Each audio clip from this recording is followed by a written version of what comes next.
Hey, it's Josh here from Retribution. I'm starting a series of game reviews for the games that are appearing on the Snes Classic, so if you like our content here at Retribution, please do subscribe for more and be sure to follow us on each of our social media channels. So without further ado, let's get into today's video.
Contra 3, the Alien Wars, or in the Power Regions, Super Probotector, the Alien Rebels. By the way, what the fuck is a Probotector? I have no idea. Anyway, let's stick with Contra 3. This game was first released in February 28th, 1992, made by Konami for the Snes. I'm so glad that this game has been put on the Snes Classic Edition, as it was one of my personal favourites growing up, playing the Snes as a kid. It would have been a huge disappointment if this game didn't make it onto the Snes Classic, because let's be honest, some of the titles that are on that console aren't that great. Anyway, if you haven't played Contra 3 before, then you're in for a treat. So this game takes place in 2636, 2 years after the events of Super Contra. The heroes in this game, Bill Riser and Lance Bean, are deployed once again to counter an alien invasion by a Red Falcon. Because let's face it, these two bad motherfuckers are the only ones capable of taking down these cock-sucking aliens. In the North American version, Bill and Lance were called Jimbo and Sully respectively.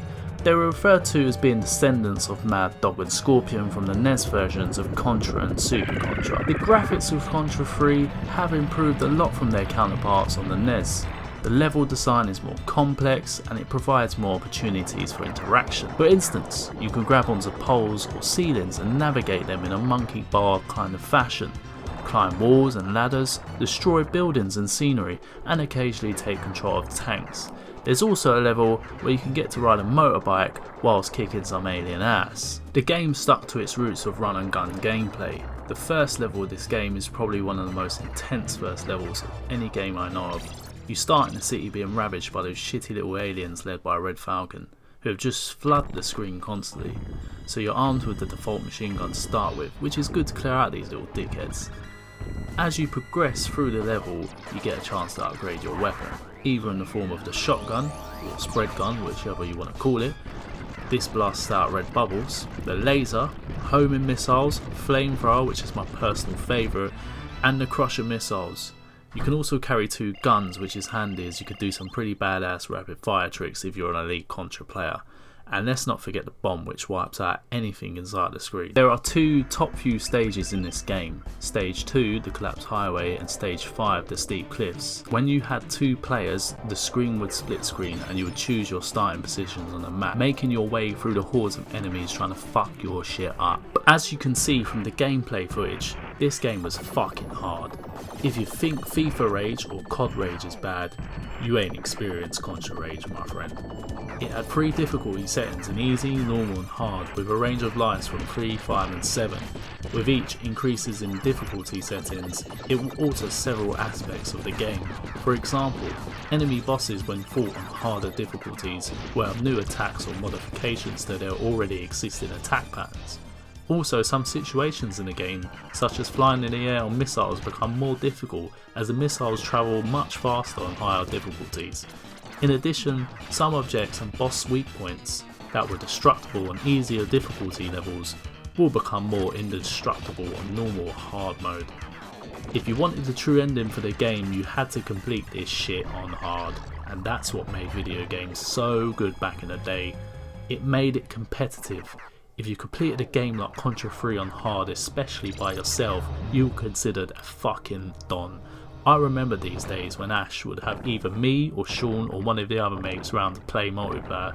They would have an audience round because people wanted to see the true endings of games like Contra that could only be achieved by beating the game in hard mode. Contra 3 is probably my favourite of the series, and it's probably one of the top games that is on the Snes, and maybe one of the greatest run and gun games of all time. Contra 3 The Alien Wars, cannot wait to replay this classic on the Snes Classic Edition come September 29th. Anyway guys, that's it for this video. If you like this review of Contra 3, please do subscribe, leave a like and comment, and remember to follow us on all of our social media platforms. That's Facebook, Twitter and Instagram. Thanks.